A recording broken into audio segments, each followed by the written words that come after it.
Hello everyone, welcome to this webinar on understanding critical aspects of plastic part design and manufacturing.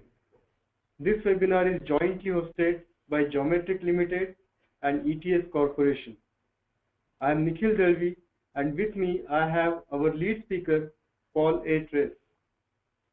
Paul A. Tress is a founder, engineering training services, best-selling author and an international speaker on plastic product development and design, having years of experience in design, marketing, selling, and manufacture of plastic components and systems. Mr. Tress offers a broad perspective of the plastic industry in general and to the plastic marketing, manufacturing, material selection, and part design in special. He will explain the best design practices in detail with examples. Today, plastic parts are essential components of practically every product ranging from cars and high-tech electronics to household products like kitchen appliances to toys. Plastic is possibly the most versatile and economical material used in many applications. If you can see the typical product development process in plastic part design, it involves broad level steps like design, engineering, manufacturing, and assembly. At different stages, the design changes are requested to the design team to ensure these downstream operations can be executed smoothly.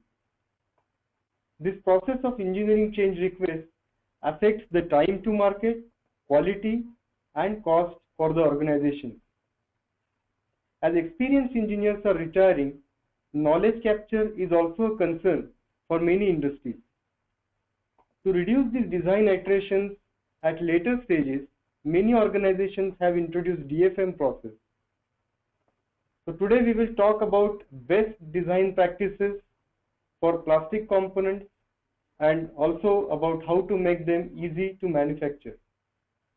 To understand these best design practices for plastic parts, now I invite Paul to explain the design aspects in detail.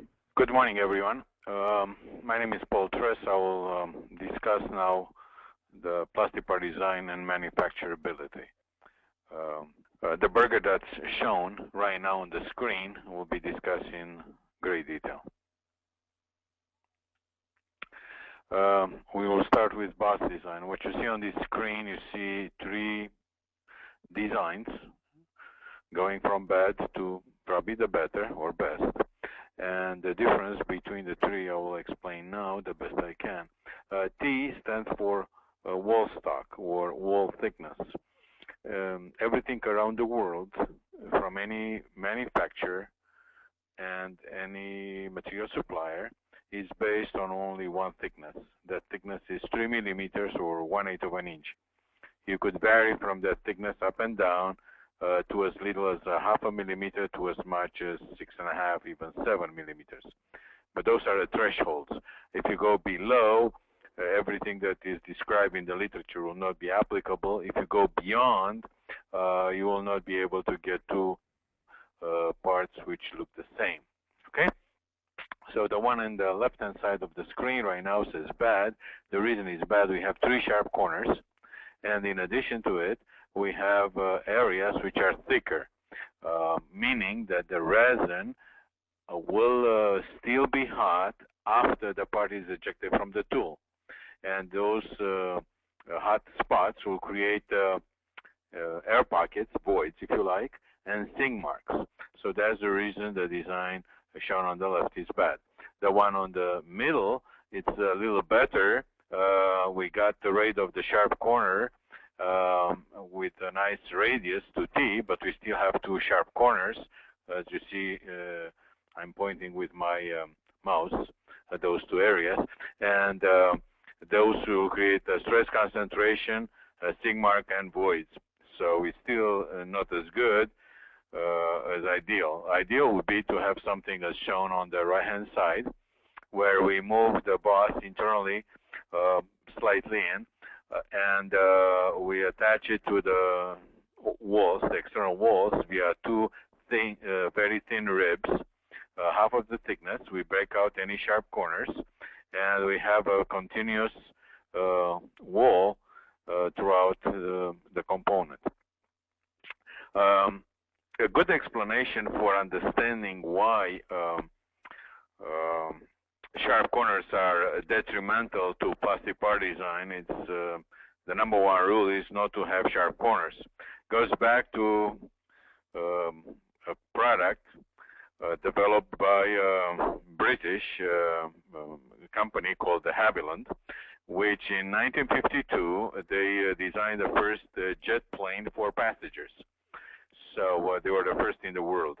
And when they start flying the airplane starts falling from the skies like apples from the tree. The reason being, as you see by pointing in the arrow, is the window in the jet plane.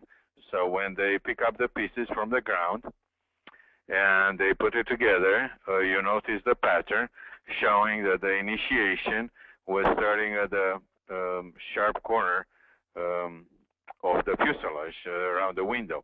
And the reason that was the case is because no plastic was there, was metal, but the pressurization and depressurization of the fuselage created a stress. So after a couple of flights, 2 or 3 flights, the plane was crashing. So what you see on this slide, you see another component. This is for a Taurus, Ford Taurus, the first edition back in mid-80s, late 80s, early 90s. And this is the reflector used in the headlamp. And what you see on the middle of the screen, right about here, you see a bus. So the story goes as follows. Ford designed the component, made a tool, molded the part, and then they shipped the part to China, Michigan, which is a city in Michigan, not China, Michigan, it's a city in Michigan, and to provide plating to create the reflector. And they did an aluminum deposition based on Ford requirements. However, in order to have that metal adhere to the polymer, which is a polycarbonate amorphous resin, which are very sensitive to chemicals, they had to put a primer to have the adherence of the metal to the polymer. And that primer, when it was sprayed, some areas went around this pin, this bus. And when they put a screw in to mount it on a GOR, grill opening retainer on the vehicle, were cracking right there. So was a quarrel between the two companies for about $2.some million. And I will explain how this was fixed in a few slides. Also, what you see in here, you see a very lousy design procedure for buses shown above in a pink. A yellow, which is shown at the bottom of the screen, shows you a good design practice where you have no sharp corners, you core out all the heavy wall stock, and you use gaskets and so forth to link them to the main walls. Another for product is shown in this one. This is called an HVAC system. Stands for heat ventilation air conditioning system. It's a large component. This is for a Ford Focus 2008, and it's hidden by the IP, the instrument panel in the vehicle. Okay, and what you see on this slide, you see a very good depiction of ribs properly designed and removed all the sharp corners, as you see as I'm pointing with my mouse here and here, everywhere you don't have any sharp corners. So this is a very good practice.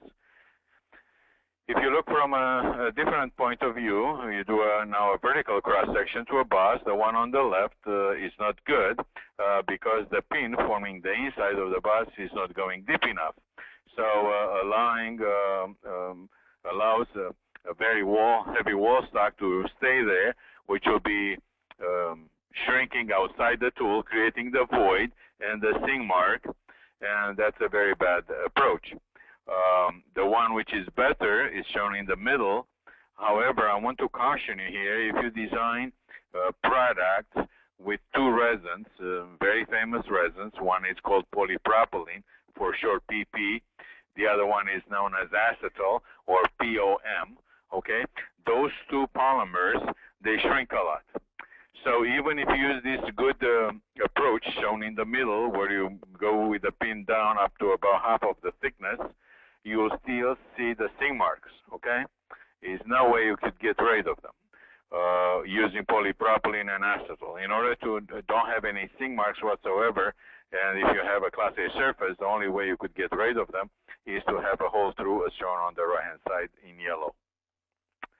Now, going back to that Ford headlamp, what Ford did during that quarrel, I was telling you, legal quarrel, who was paying for, you know, the $2.some million in, you know, cost. They start shipping the parts as shown in this picture. So let me try to show you another view, which is shown in here. You see the Ford logo, and the boss was replaced with a pin, and they didn't use any more thread forming screw to put it into the boss. They use a spring washer. So the primer being sprayed on this pin will not create that pin to fail. So that's how they fix it. It was an error which was incorporated in the design by Ford Motor Company, because they told this company, Moscow, what kind of chemicals they should use and what kind of aluminum in the process. So that was the standard. What you see on this slide, you see how you could design holes in a plastic part. The arrow shows the melt flow, the direction of the resin flowing through the tool, and you see the 4 pins forming those holes, and behind them you see a well line, actually 4 well lines, 1, 2, 3, and 4, which are forming opposite to the direction of the flow. And then the way you design something like this, you should use the minimum 2T or minimum 2D, whichever is the least, to lay out the holes into the plastic part. Ribbing. If you never designed ribs before, what you see on this slide is probably very good. What I'm saying here, I'm saying that if you use ribs, which are less than 1.5 the wall stock, the kind of money you are spending to put those ribs into the tool and the kind of outcome you get in, meaning the stiffness of the part, are not worth it, because it's a very small increment in stiffness, and you spend an arm and a leg in tooling. So that's the reason I said should be minimum 1.5 thickness. And on the other side, you see 5 times the wall stock should be the maximum. The reason I'm saying that is if you increase the rib height beyond 5 times the wall stock, you create vacuum into the tool, preventing the part from ejecting from the tool. Okay, so those are the number 1 reasons when you have to keep the ratio for the rib height within those ranges. Okay, a very nice design. This comes from France. Is from Renault. Renault, it's a French company, and what you see on here, it's about 2007. They got rid of the handbrake because they mostly use shift cars in Europe. They got rid of the metal handbrake, and they made it one in plastic. And what I want to point to your attention, you see the cable at the bottom, and look at the ribs. The ribs are designed such that when it's engaged, the weight of the car is handled by those ribs, and the ribs are in compressive loading only. So that's ideal for plastics. Whenever you design plastic parts, you should try to get the plastic part to be in compression. You'll be surprised how much better the design might be. Here we have a phone, a telephone housing. It's a business phone, obviously, and has many lines and has many holes, as you see. Even if you use an amorphous resin, which is a predictable shrinkage throughout, you still have a hard time to get this part flat out of the tool. Now, if we look at the rib cross section, we already discussed the height. Draft angles. Zero draft angle is not a good idea. You should use at least half a degree per side, and larger the better.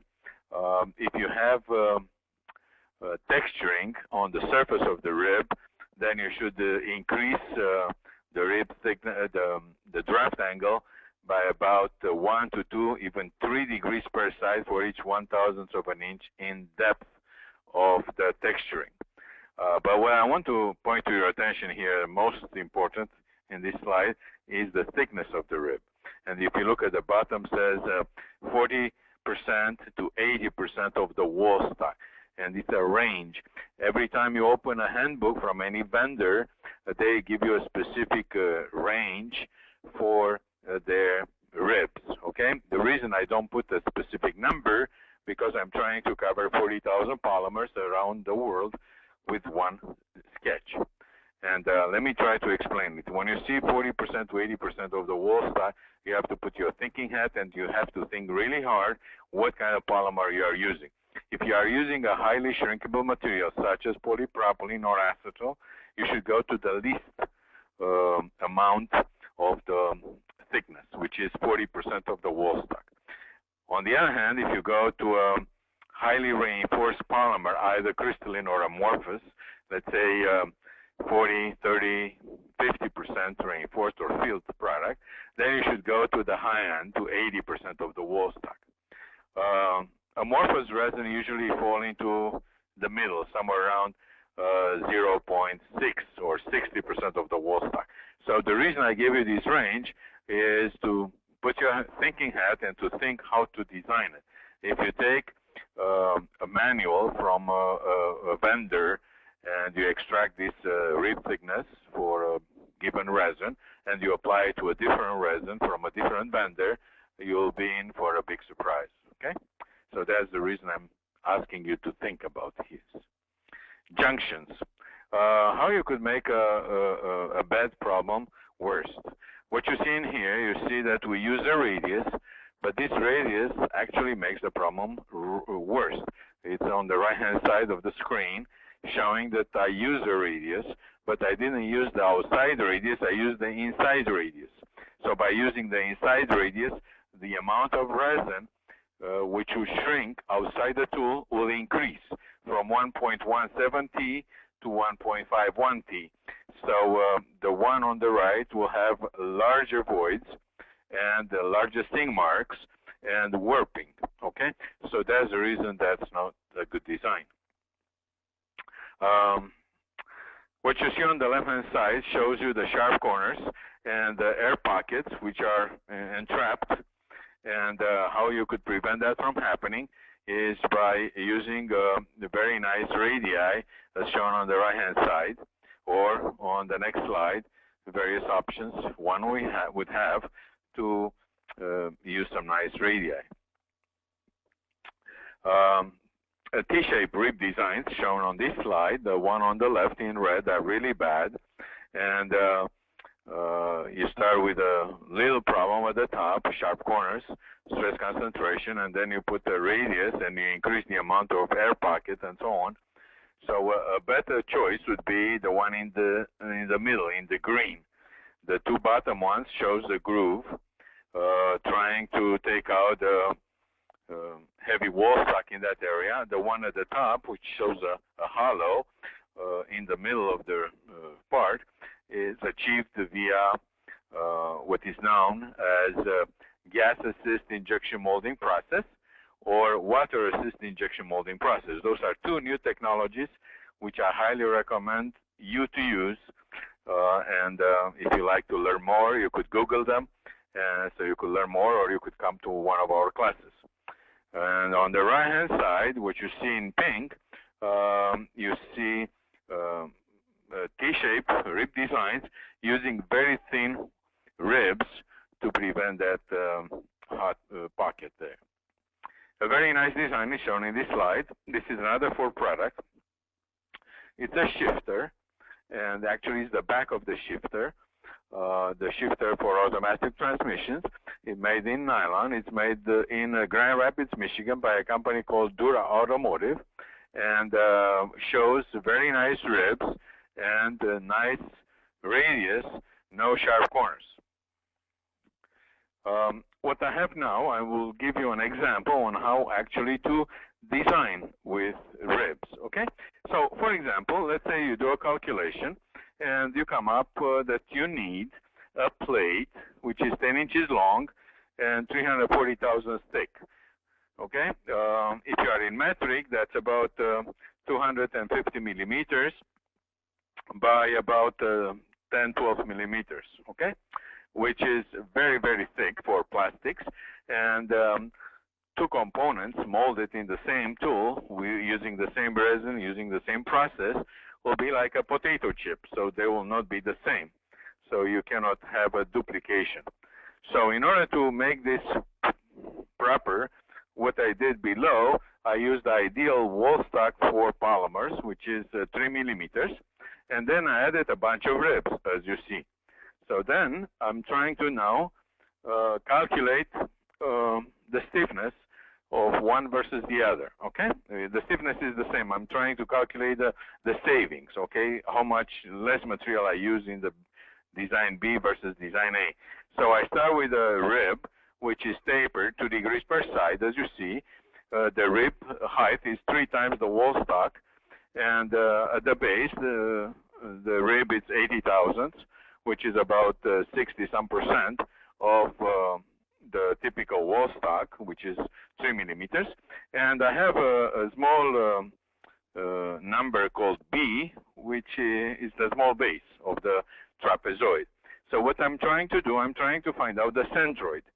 The centroid, because it's a trapezoidal, is on the horizontal axis is in the middle.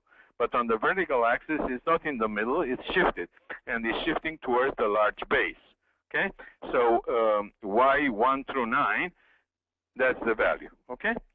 Now, I do the same thing for the plate, which in both cases is in the center because it's a rectangular cross-section. And then I combine the two moment of inertias, actually the 9 for the ribs, 1 with the plate, and then I get the total. And then when I compare areas versus the area, original versus redesign, I obtain a saving of about 60%. So what that means? Means that I use 60% less resin, that I have a duplicate component I could make over and over very accurately. I reduce the cycle time, and I have the same stiffness. So this works very well. What you see on this slide, you see a door handle for an automotive. It's an old part made about 20 years ago in Morteau, France, which is just outside Lake Geneva. And the only metal parts in this door handle are the 2 inserts on the left and the right, here and here, and the metal spring. The rest is all plastics, and the ribs are designed exactly as I showed you on the previous slides. Wall stock. As I said, ideal wall thickness is 3 millimeters. You could go up and down from like half a millimeter to as much as 6.5. If you go below or above, you will not be able to use plastics for those, okay? You have to foam it, gas-assisted, water-assisted to go beyond, or to go below, you have to go into very precision injection molding process. And what you see on the top, you see poor design. Why is poor? Because you have an abrupt change from thin to thick. The thinnest area of the part, if you place a gate in the thinnest area of the part, let's say here, you will be unable to actually fill the part, okay? Plus, the sharp corners create a stress concentration, forcing this part to fail miserably, okay? So a better choice would be to taper the the transition between thick to thin, as shown in here, to 3T. But in this case, again, you have to gate in the thickest area. You have to gate here in the middle, or here, or below. You cannot gate in the thin area of the part. The best design, however, is to core out the heavy wall stock and to have the same wall stock throughout the part as shown at the bottom. When you reach the thin wall, as I explained to you, 0.5 millimeter, everything that is in the literature will not be applicable. And what you see in here, you see the tool, and you see the red is the resin flowing through this opening in the tool, and the yellow is the frozen layer, which solidifies the resin, and it's like cholesterol in the arteries. You see, it's like a blood flow going through an old guy which has cholesterol. So if he still eats lots of fat, the yellow could touch top and bottom and prevent the blood to flow, and he will have a heart attack. The same here. If this channel through which the resin should flow is very long and very narrow, you have two frozen layers touching each other, and then if you increase the pressure in the tool, in the injection molding machine, you have flash, and you will not be able to actually mold the part. You will split the tool open, okay? And in order to make sure that that's not the case, this is the maximum injection pressure formula based on the diameters, okay? And then what's happening, when you reach that the magic number, 0.5 wall stock, everything goes asymptotic. So everything that is discussed in the literature will not be applicable once you reach this level of thickness or you go beyond it. Knockouts. Knockouts are increased areas in the tool to allow you to eject the part from the tool without deforming the part. So stress is defined as force divided by the area. If you increase the area, you have the same force, the stress will be lower, so the part will be able to sustain it. Draft angles. What I'm saying here, I'm saying that when you open a tool, you like the part to stay on the core. So the core draft angle should be about 1/4 degree less than the cavity. The zero draft angle is not a smart idea because will cost you an arm and a leg in maintenance. You have to lubricate the tool, you have to service it, lots of labor. So in order to prevent that from happening, I would highly recommend you not to use zero draft angles, okay? A comparison between two typical type of resins. The first one is called ABS. It's an amorphous resin, shrinks anywhere from 5 to 7,000 inch per inch. The second one is a polypropylene, which is highly a shrinkable material, shrinks anywhere from 20 to 30, 32,000 inch per inch. So what it says here that the more the resin shrinks, the less ejection force you need. The note, I have to tell you about that as well, SPI A3 on P20. What that means, SPI is a Society of Plastic Industry, a trade organization in Washington, D.C., which besides dealing with the government and promoting plastics, they also have some standards. One of them is the surface finish. It goes from A1 to A6. A3 is right in the middle, so it's not very rough, it's not very smooth. It's somewhere in between. P20 is one of the most commonly used steel in the plastic industry, probably the cheapest, okay? If you have better quality, you could use, in your production, you could use an H13, which cost-wise, it's about 50% more. Or you could go to stainless steel, you could double or quadruple the price. And then furthermore, if you do lenses for optics, okay, you need mirror surface, you have to use a stainless steel plated tool, okay. Texturing.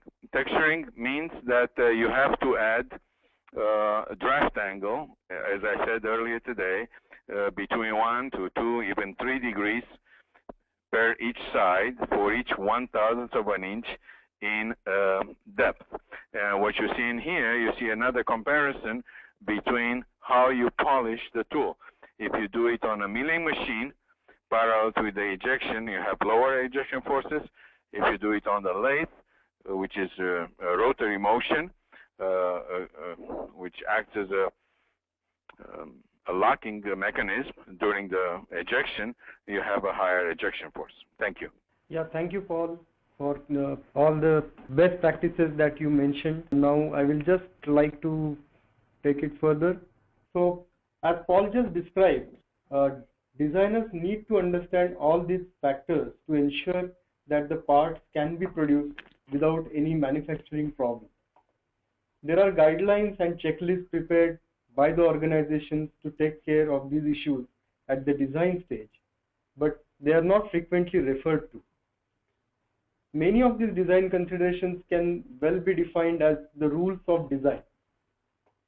To help the effective implementation of design for manufacturing where data is already available in digital format, automating some of these tasks can definitely provide value to the organization.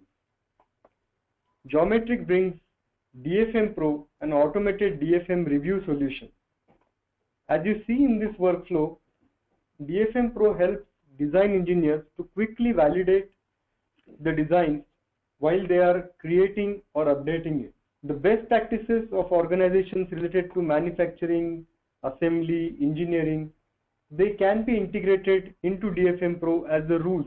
These checks can be executed at the early stage in the product development cycle and detecting all the possible manufacturing issues and reducing the lead time required for design changes. We will now see a live demonstration of DFM Pro. As you see, I have opened one plastic component and you see DFM Pro as a menu which is available within the CAD. Right now we are showing it in Pro Engineer or Creo Elements Pro. I start DFM Pro and it asks two inputs. One is the rule file and second is the process with which this part is going to be manufactured. In this case, since it's an injection molded part, I have selected injection molding as the process. In the meantime, it also asks for the pulling direction. It has already automatically identified that and user has a choice to select that as well. At this time, DFM Pro automatically identifies all the manufacturing features which are like ribs, bosses, undercuts, and this is identified using feature recognition, which is Geometric's proprietary tool, which is our patented technology. So here we are not referring to the CAD feature tree, but we are identifying all the manufacturing features from this geometry and we are checking the parameters of these features using the rules that are defined in DFM Pro. As you see, once DFM Pro runs, it shows all the violations in this window, result window. In this window, you can also see, you click on this rule and it gives the significance of that particular rule for the plastic designers. You can drill down and click on the specific instance to know what is the problem in this particular feature. In a complex shape, it is difficult to identify these features and DFM Pro gives a facility to zoom to selection so that you can exactly reach the area that you are interested in. As you see in this particular case, the boss doesn't have the fillet and it is indicated that it is recommended to have a fillet of radius 0.65. So designer can take the decision immediately and he can remove this particular violation by changing this design. Similarly, as Paul was explaining about the importance of rib parameters, so there is a rule in DFM Pro which explains that the thickness and height are very critical for the ribs. It indicates that the recommended value for the rib, the ratio of rib thickness to the wall thickness is less than or equal to 0.6 and in the actual case it is 0.8. That's why it is shown as a violation. Similarly, in this case, the rib height to wall thickness ratio is 8 and the recommended is less than or equal to 3. Again, these values can be configured using the rule manager that we have in DFM Pro.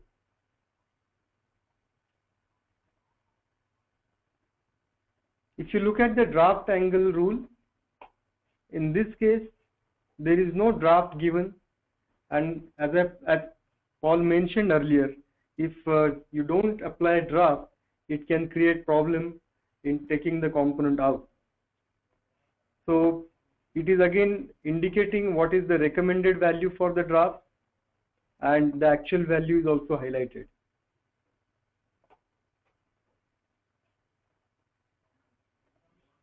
It also indicates that there are some undercuts in this part which are difficult to manufacture because it needs a separate operation for these undercuts.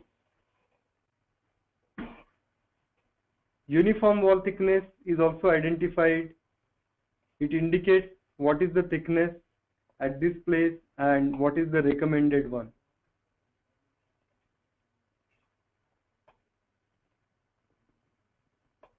The way you identify the thickness of the component, the tool also gives that the mold wall thickness here is less, so it may create a thin steel condition for the mold, and the value is shown here. So these are some examples in which the designers can actually take the decision and make the design better. We also have a facility to create the report. There are 3 types of reports which are created. One which can be opened in the browser. It shows which are the rules that failed with the actual values. DFM Pro also creates the report in the 3D report, which is e-drawings report, where you can see all the features that failed, just like you see it in the CAD platform. So you can click on the specific instance, it will zoom to that area, and it also gives the indication what exactly has gone wrong there. On this report, you can also put the comment, like I am saying that we need to add a radius here, and this can be shared, and the design collaboration can happen within this single file where all the comments are stored. It creates Excel reports as well, where you can see all the failures, and when you click on the specific rule, it gives the details about it. This report also helps in tracking because it has different parameters like what is the action to correct it, and status, check, remark, different columns, and this can be customized as well. Right now what we just saw is all the rules related to the injection molded process. Similarly, we also have rules related to milling, sheet metal assembly, where it identifies all the violations related to those areas and gives the indication to the designer and gives the guidance to the designer to help him making the design better. As we just saw, this is an automated DFM review process. So such process definitely helps organizations in many aspects. One is the productivity improvement, obviously because of the reduction in the design iteration. Reduced number of defects result in improvement in the quality. Standardized reports automatically generated by the tool improves the communication. Identification of areas of the design which can be difficult and expensive to manufacture benefits the product cost. And the DFM review solution also facilitates capture of different best practices, and it provides a framework to retain and disseminate the manufacturing knowledge in the organization. The statistics of this recurring defect can also help in identifying the training needs. So this DFM review solution helps actually bridging the gap between desired and achieved measurements. These tools definitely help guide the design engineers to take right decisions. At the same time, it is also important that training design engineers is very, very critical, because all the best design practices can be actually explained for the design engineers, and they provide better understanding for the engineers on the manufacturability aspects and also make the effective use of this tool. Here we come to the end of our presentation. We hope that the presentation would have given you idea about designing plastic components with best designing practices and also making them easy to manufacture. Now we will move on to question and answer session. So I will hand over to Prashant, and if you have any questions, you can raise your hand or type in your questions in the questions window. Thank you, Nikhil, which most of the people have started typing now. So here's the first question. Paul, this is the question for you. Yes. Yeah. It says that somewhere on your slide, which shows draft angle on the core. Yeah. So it says that isn't it that the PP shrinks more onto core than ABS? Right. Because polypropylene shrinks more than ABS, with a draft angle will for sure stay on the core, and when you eject, you will have a easier ejection force than you will have with ABS material, which is an amorphous resin, which shrinks less. So you need a higher ejection force on the ribs or knockouts to remove it from the tool. I think the next question is to Nikhil. The question is, what is the difference between typically a simulation tool, a CAE tool, and DFM Pro? DFM Pro is not really an analysis tool. If you look at the overall product development process, analysis is a process which starts after the design is actually released. But DFM Pro is something which the designers will make use of. So it is part of the design process itself. So while the designer is creating the design or modifying the design, he will be able to run DFM Pro, get the results, and he will be able to correct it immediately. So it's something which is a preventive measure and not really a corrective step. There is also again next question to you, Nikhil. It says how DFM Pro is different on Pro compared to model check. Okay, so model check, if you look at the model check rules that are there in Pro, so those are more towards the design standard. It may mention like your designs, whatever you are making, or the drawings that you are making, the size of the font, or it should be something. So these are more of the rules related to the design standards. Whereas in DFM Pro, what we are addressing is the manufacturability issue. So this is definitely different than model check, and if it is combined, it can be a complementary tool where all the checks can be performed. If I could add one more comment, I think this tool that Nahil showed us, it's an excellent tool. The only thing I want to caution the audience, if you have very little experience with plastics, you really need to get up to speed and understanding the capabilities and the rules which will be applied, because otherwise, you could have major errors if you do not understand what you're doing. So, understanding and applying are, very important aspects. The next question is from Mr. Rafi. It says that this is to you, Paul. It says, can you please provide guidelines for boss designs suitable for brass inserts? What will happen, say, in case if it's M2.5 up to a dia of, let's say, 4 mm?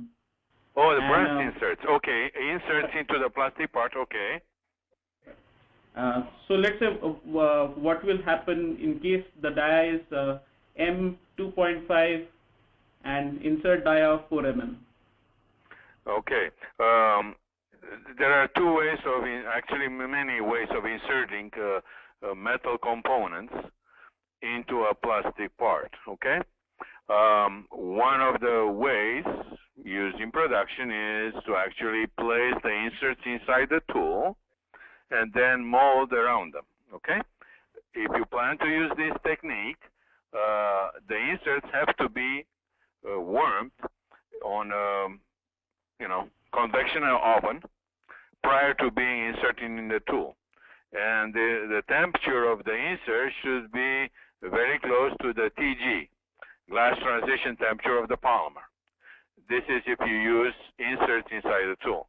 If you place them unheated in the tool, you create stress concentration around the metal component. Could be brass, could be aluminum, could be anything. And those stress concentration will create an unpredictable failure mode. Okay. Another way of inserting is to use a ultrasonic approach. Ultrasonic approach is an approach through which you use friction generated by a horn to melt the polymer superficially in order to engage the metal insert. However, there is a brand new technology which came from Germany, was launched about 2 years ago in Düsseldorf, the largest plastic show in the world, called K-Show or Kunststoff. Kunststoff in German stands for plastics.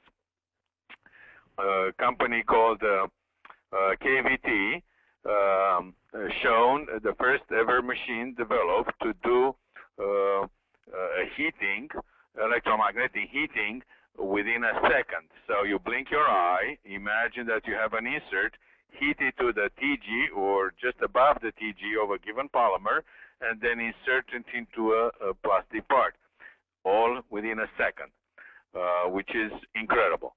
So those are the three techniques used for inserts, most commonly today. Did I answer the question? Yes. The next question is,